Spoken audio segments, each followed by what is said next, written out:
الذين يؤمنون بالغيب ويقيمون الصلاة ومما رزقناهم ينفقون۔ جو لوگ غیب پر ایمان لاتے ہیں اور نماز کو قائم رکھتے ہیں اور ہمارے دیے ہوئے میں سے دیتے رہتے ہیں۔ سامعین، ابی سعید کی تفسیر سماعت کیجیے۔ ایمان کے معانی اور مفہوم۔ عبداللہ رضی اللہ عنہ فرماتے ہیں ایمان کہتے ہیں تصدیق کو۔ ابن عباس رضی اللہ عنہما بھی یہی فرماتے ہیں۔ زہری رحمۃ اللہ علیہ فرماتے ہیں کہ ایمان کہتے ہیں عمل کو۔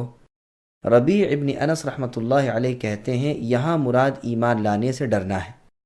ابن جریر رحمۃ اللہ علیہ فرماتے ہیں یہ سب اقوال مل سکتے ہیں، مطلب یہ ہے کہ زبان سے، دل سے اور عمل سے غیب پر ایمان لاتے ہیں اور رب تعالیٰ کا ڈر اپنے دلوں میں رکھتے ہیں۔ ایمان کا لفظ شامل ہے اللہ تعالیٰ پر، اللہ کی کتابوں، اللہ کے رسولوں پر ایمان لانے کو، اور عمل کے ساتھ اس اقرار کی تصدیق عمل کے ساتھ کرنے کو۔ میں کہتا ہوں لغت میں ایمان کہتے ہیں صرف سچا مان لینے کو۔ قرآن کریم میں بھی اس معنی میں استعمال ہوا ہے، جیسے فرمایا یؤمن باللہ ویؤمن للمؤمنین، یعنی اللہ تعالیٰ کو مانتے ہیں اور ایمان والوں کو سچا جانتے ہیں۔ یوسف علیہ السلام کے بھائیوں نے اپنے والد یعقوب علیہ السلام سے کہا تھا وَمَا أَنْتَ بِمُؤْمِنٍ لَنَا وَلَوْ كُنَّا صَادِقِينَ، یعنی آپ ابا ہمارا یقین نہیں کریں گے اگرچہ ہم سچے ہوں۔ اسی طرح ایمان یقین کے معنی میں آتا ہے جب اعمال کے ذکر کے ساتھ ملا ہوا ہو، جیسے فرمایا إِلَّا الَّذِينَ آمَنُوا وَعَمِلُوا الصَّالِحَاتِ۔ ہاں جس وقت اس کا استعمال مطلق ہو تو ایمان شرعی جو اللہ کے ہاں مقبول ہے وہ اعتقاد، قول اور عمل کے مجموعے کا نام ہے۔ اکثر ائمہ کا یہی مذہب ہے، بلکہ امام شافعی، امام احمد اور ابو عبیدہ رحمۃ اللہ علیہم وغیرہ نے اس پر اجماع نقل کیا ہے کہ ایمان نام ہے زبان سے کہنے اور عمل کرنے کا، اور ایمان بڑھتا گھٹتا رہتا ہے، اور اس کے ثبوت میں بہت سے آثار اور احادیث بھی آئی ہیں جو ہم نے بخاری کی شرح میں نقل کر دی ہیں فالحمدللہ۔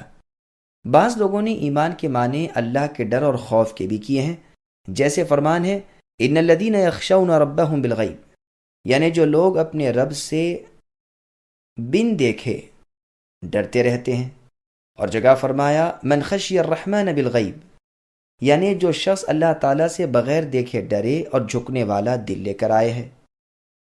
حقیقت میں باری تعالیٰ کا خوف ایمان کا اور علم کا خلاصہ ہے، جیسے فرمایا انما یخشی اللہ من عبادہ العلماء، یعنی بے شک اللہ تعالیٰ سے وہی بندے ڈرتے ہیں جو ذی علم ہیں، یعنی علم والے ہیں۔ بعض کہتے ہیں وہ غیب پر بھی ایسا ہی ایمان رکھتے ہیں جیسا حاضر پر، اور ان کا حال منافقوں جیسا نہیں کہ جب ایمان والوں کے سامنے ہوں تو اپنا ایماندار ہونا ثابت کریں، لیکن جب اپنے والوں میں ہوتے ہیں تو ان سے کہتے ہیں کہ ہم تمہارے ساتھ ہیں، ہم تو ان کا مذاق اڑاتے ہیں۔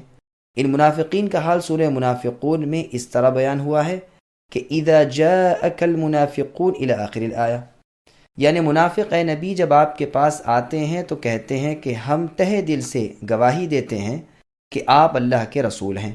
اللہ خوب جانتے ہیں کہ آپ اللہ کے رسول ہیں، لیکن اللہ کی گواہی ہے کہ یہ منافق آپ سے جھوٹ کہتے ہیں۔ اس معنی کے اعتبار سے بالغیب حال ٹھہرے گا، یعنی وہ ایمان لاتے ہیں درا حالہ کے لوگوں سے پوشیدہ ہوتے ہیں۔ غیب کا لفظ جو یہاں ہے اس کے معنی میں بھی مفسرین کے بہت سے اقوال ہیں، اور وہ سب صحیح ہیں اور جمع ہو سکتے ہیں۔ ابو العالیہ فرماتے ہیں اس سے مراد اللہ تعالیٰ پر، فرشتوں پر، کتابوں پر، رسولوں پر، قیامت پر، جنت دوزخ پر، اللہ تعالیٰ کی ملاقات پر، مرنے کے بعد جی اٹھنے پر ایمان لانا ہے۔ قتادہ رحمۃ اللہ علیہ کا بھی یہی قول ہے۔ ابن عباس، ابن مسعود اور بعض دیگر صحابہ رضوان اللہ علیہم سے مروی ہے کہ مراد اس سے وہ پوشیدہ چیزیں ہیں جو نظروں سے اوجھل ہیں، جیسے جنت، دوزخ وغیرہ، وہ امور جو قرآن میں مذکور ہیں۔ ابن عباس رضی اللہ عنہما فرماتے ہیں اللہ کی طرف سے جو آیا ہے وہ سب غیب میں داخل ہے۔ ابو ذر رضی اللہ عنہ فرماتے ہیں مراد اس سے قرآن ہے۔ عطا رحمۃ اللہ علیہ فرماتے ہیں اللہ تعالیٰ پر ایمان لانے والا غیب پر ایمان لانے والا ہے۔ اسماعیل بن ابو خالد رحمۃ اللہ علیہ فرماتے ہیں مراد اسلام کی تمام پوشیدہ چیزیں ہیں۔ زید بن اسلم رحمہ اللہ کہتے ہیں مراد تقدیر پر ایمان لانا ہے۔ بس یہ تمام اقوال معنی کی روح سے ایک ہی ہیں، اس لیے کہ یہ سب چیزیں پوشیدہ ہیں اور غیب کی تفسیر ان سب کو شامل ہے اور سب پر ایمان لانا واجب ہے۔ ابن مسعود رضی اللہ عنہ کی مجلس میں ایک مرتبہ صحابہ کے فضائل بیان ہوتے ہیں تو آپ فرماتے ہیں رسول اللہ کے دیکھنے والوں نے تو رسول اللہ پر ایمان لانا ہی تھا، لیکن اللہ کی قسم ایمانی حیثیت سے وہ لوگ افضل ہیں جو بن دیکھے ایمان لاتے ہیں۔ پھر آپ نے الف لام میم سے لے کر مفلحون تک آیات پڑھیں۔ امام حاکم اس روایت کو صحیح بتاتے ہیں۔ مسند احمد میں بھی اس مضمون کی ایک حدیث ہے۔ ابو جمعہ صحابی رضی اللہ عنہ سے ابن محریر رحمۃ اللہ علیہ نے کہا کہ کوئی ایسی حدیث سنائیے جو آپ نے خود رسول اللہ صلی اللہ علیہ وسلم سے سنی ہو۔ فرمایا اچھا، میں تمہیں ایک بہت ہی عمدہ حدیث سناتا ہوں۔ ہم نے رسول صلی اللہ علیہ وسلم کے ساتھ ایک مرتبہ ناشتہ کیا، ہمارے ساتھ ابو عبیدہ ابن الجراح رضی اللہ عنہ بھی تھے۔ انہوں نے کہا یا رسول اللہ، کیا ہم سے بہتر بھی کوئی اور ہے؟ ہم آپ کے ساتھ اسلام لائے، آپ کے ساتھ جہاد کیے۔ رسول صلی اللہ علیہ وسلم نے فرمایا ہاں، وہ لوگ جو تمہارے بعد آئیں گے جو مجھ پر ایمان لائیں گے حالانکہ انہوں نے مجھے دیکھا بھی نہ ہوگا۔ میں نے اس مسئلے کو بخاری کی شرح میں خوب واضح کر دیا، اس لیے کہ بعد والوں کی تعریف اسی بنا پر ہو رہی ہے اور ان کا بڑے اجر والا ہونا اسی حیثیت سے ہے، ورنہ علی الاطلاق ہر طرح سے بہتر اور افضل تو صحابہ رضی اللہ عنہم ہی ہیں۔ اقامت صلاۃ اور انفاق یعنی خرچ کرنے سے کیا مراد ہے؟ ابن عباس رضی اللہ عنہما فرماتے ہیں فرائض نماز بجا لاتے ہیں، رکوع سجدہ تلاوت خشوع اور توجہ کو قائم کرتے ہیں۔ قتادہ رحمۃ اللہ علیہ کہتے ہیں وقتوں کا خیال رکھنا، وضو اچھی طرح کرنا، رکوع سجدہ پوری طرح کرنا اقامت صلاۃ ہے۔ مقاتل رحمہ اللہ کہتے ہیں کہ وقت کا خیال کرنا، کامل طہارت کرنا، رکوع سجدہ پورا کرنا، تلاوت اچھی طرح کرنا، التحیات اور درود شریف پڑھنا اقامت صلاۃ ہے۔ ابن عباس رضی اللہ عنہما فرماتے ہیں مما رزقناہم ينفقون کے معنی زکوٰۃ ادا کرنے کے ہیں۔ ابن عباس، ابن مسعود اور بعض صحابہ رضی اللہ عنہم نے کہا ہے کہ اس سے مراد آدمی کا اپنے بال بچوں کو کھلانا پلانا ہے۔ یہ زکوٰۃ کے حکم سے پہلے کی آیت ہے۔ ضحاک رحمۃ اللہ علیہ فرماتے ہیں کہ زکوٰۃ کی 7 آیات جو سورہ براءت میں ہیں ان کے نازل ہونے سے پہلے یہ حکم تھا کہ اپنی اپنی طاقت کے مطابق تھوڑا بہت جو میسر ہو دیتے رہیں۔ قتادہ رحمۃ اللہ علیہ فرماتے ہیں یہ مال تمہارے پاس اللہ کی امانت ہے، ان قریب تم سے جدا ہو جائے گا، اپنی زندگی میں اسے اللہ کی راہ میں لگا دو۔ ابن جریر رحمۃ اللہ علیہ فرماتے ہیں یہ آیت عام ہے زکوٰۃ کو، اہل و عیال کے خرچ کو اور جن لوگوں کو دینا ضروری ہو ان سب کے دینے کو شامل ہے۔ اس لیے پروردگار نے ایک عام وصف بیان فرمایا ہے اور عام تعریف کی ہے جو ہر طرح کے خرچ کو شامل ہوگی۔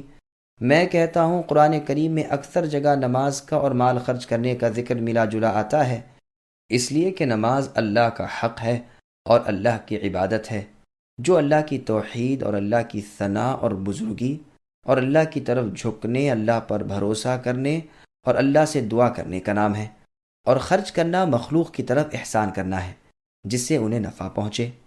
اس کے زیادہ حقدار اہل و عیال اور غلام ہیں، پھر دور والے اجنبی، پس تمام واجب خرچ اخراجات اور فرض زکوٰۃ اس میں داخل ہیں۔ بخاری اور مسلم میں ابن عمر رضی اللہ عنہما سے روایت ہے رسول اللہ صلی اللہ علیہ وسلم نے فرمایا اسلام کی بنائیں یعنی بنیادیں 5 ہیں، اللہ تعالیٰ کی توحید اور محمد صلی اللہ علیہ وسلم کی رسالت کی گواہی دینا، نماز قائم رکھنا، زکوٰۃ دینا، رمضان کے روزے رکھنا اور بیت اللہ کا حج کرنا۔ اس بارے میں اور بہت سی احادیث ہیں۔ صلاۃ کے لغوی و شرعی معنی۔ عربی لغت میں صلاۃ کے معنی دعا کے ہیں، عرب شاعروں کے شعر اس پر شاہد ہیں۔ پھر شریعت میں اس کا استعمال نماز پر ہے جو رکوع، سجود اور دوسرے خاص افعال کا نام ہے جو مخصوص اوقات میں جملہ شرائط اور صفات اور اقسام کے ساتھ بجا لائی جاتی ہیں۔ ابن جریر رحمۃ اللہ علیہ فرماتے ہیں کہ نماز کو صلاۃ اس لیے کہا جاتا ہے کہ نمازی اللہ تعالیٰ سے اپنے عمل کا ثواب طلب کرتا ہے اور اپنی حاجتیں اللہ تعالیٰ سے مانگتا ہے۔ بعض نے کہا ہے کہ جو 2 رگیں پیٹھ سے لے کر ریڑھ کی ہڈی کی دونوں طرف آتی ہیں انہیں عربی میں صلوین کہتے ہیں۔ چونکہ نماز میں یہ ہلتی ہیں اس لیے نماز کو صلاۃ کہا گیا ہے، لیکن یہ قول ٹھیک نہیں۔ بعض نے کہا یہ مأخوذ ہے صلا سے، جس کے معنی ہے چپک جانا اور لازم ہو جانا، جیسے قرآن میں ہے لا یصلاھا، یعنی جہنم میں ہمیشہ نہ رہے گا مگر بدبخت۔ بعض علماء کا قول ہے کہ جب لکڑی کو درست کرنے کے لیے آگ پر رکھتے ہیں تو عرب تصلیہ کہتے ہیں، چونکہ نمازی بھی اپنے نفس کی کجی کو نماز سے درست کرتا ہے، اس لیے اسے صلاۃ کہتے ہیں، جیسے قرآن میں ہے ان الصلاۃ تنہی عن الفحشاء والمنکر، یعنی نماز ہر بے حیائی اور برائی سے روکتی ہے، لیکن اس کا دعا کے معنی میں ہونا ہی زیادہ صحیح اور زیادہ مشہور ہے، واللہ اعلم۔ لفظ زکوٰۃ کی بحث انشاءاللہ اور جگہ آئے گی۔